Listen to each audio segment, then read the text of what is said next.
I never thought I would need this in my life, but I'm so glad we got it. Okay, on to the Grand Prix I've been anticipating the most. Crash Team Racing Nitro-Fueled has treated us to Spyro and friends, where at long last we get to see Spyro the Dragon enter the races, and a lot more on top of it. So let's get into it. With the theme tying into Spyro, safe to say this one tries to go all out and give us whatever they can to match it right up. From the track to the karts this month to the special wheels, everything goes. First and foremost, the characters we got out of this month. Along with Spyro himself, we also get Hunter and Nasty Nork as well. And I think between this and Back in Time, safe to assume 3 new characters per Grand Prix is looking to be the regular pattern from here on in. It's weird considering how Nitro Tour gave us a whopping 5 out of the gate, but if this is the case, I'll take what I can get out of it. Anywho, Hunter's inclusion was more than deserving, and while I'm not that wild about Nasty Nork as a Spyro villain, it's still nice to see he's getting some recognition much more suiting for the guy, cause let's face it, Hero's Tail was perhaps the guy at his worst. And statistically, playing them was actually pretty surprising.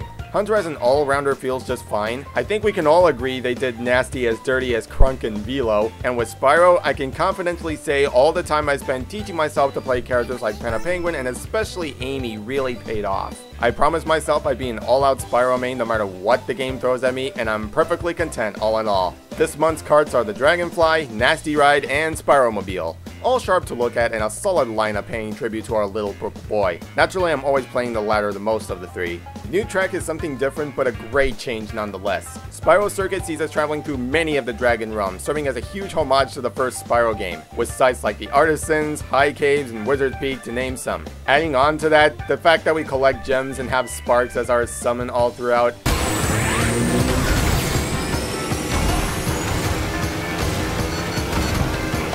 It's all excellent fan service. The skins this time are actually interesting.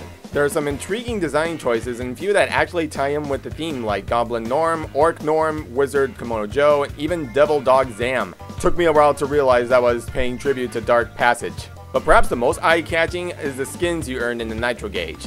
Going into this, Spyro, Hunter, and Nasty Nork don't have any sort of legendary skin to go off of, making their lineup purely cosmetic. I assume this is because of the silver and gold tier rewards going hand in hand with each other, giving us Evil Coco and Evil Crunch this time, both purely based on Mind Over Mutant. I've never got to play the game personally, but I have seen the cutscenes now and again. To say this is mind-blowing that they're acknowledging this would be an understatement of the year. Beanox is paying tribute to literally everything now, and I love the mileage they're going with all this. Also, I cannot overlook that Dark Spyro skin and the elemental wheels we got this season. The Portal Master within me knows exactly what's going on. As with every Grand Prix, your main objective is to unlock all the rewards within the Nitro gauge from bronze to gold tier. I think of all the Grand Prix we've gotten, this one feels like it really nailed all the challenges we've gotten, for the most part. It always feels like you're doing something different every day, whether it's racing with certain characters online, performing CTR and relic challenges, using shortcuts, or playing in mirror mode, which before this GP I never even thought about doing.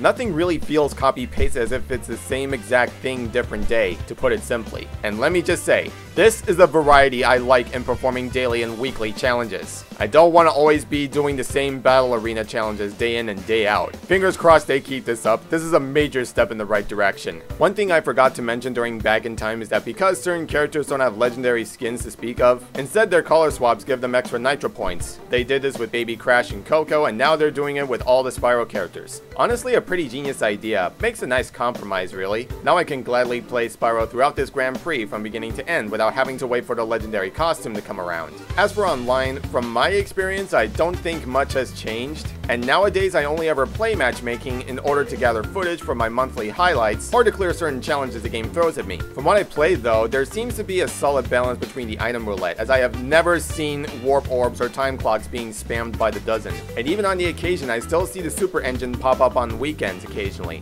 In short, it's still as hectic and chaotic as ever depending on who you're playing with. I will say though that most of my time online this month has been spent farming for coins with friends when Wampa time came into play, which is something I'll definitely be doing more of if I ever need to rake in the cash. Because of all this though, don't expect me to go too much into online from here on in, cause no sugarcoating it, what we have right now is pretty basic. Some juicing up and some extra modes would definitely help the online field a whole lot more. So with all this said, at the end of the day, Spyro and Friends was far more than serviceable for my liking.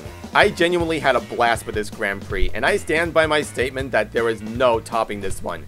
Even if we do get characters like Nina Cortex, Embryo, and Komodo Mo after this, the excitement and fun I had with this event is second to none, to the point where I can say this is my favorite Grand Prix out of all of them. Nitro Tour was a nice start, Back in Time was a good in-betweener, but Spyro and Friends is really where it's at.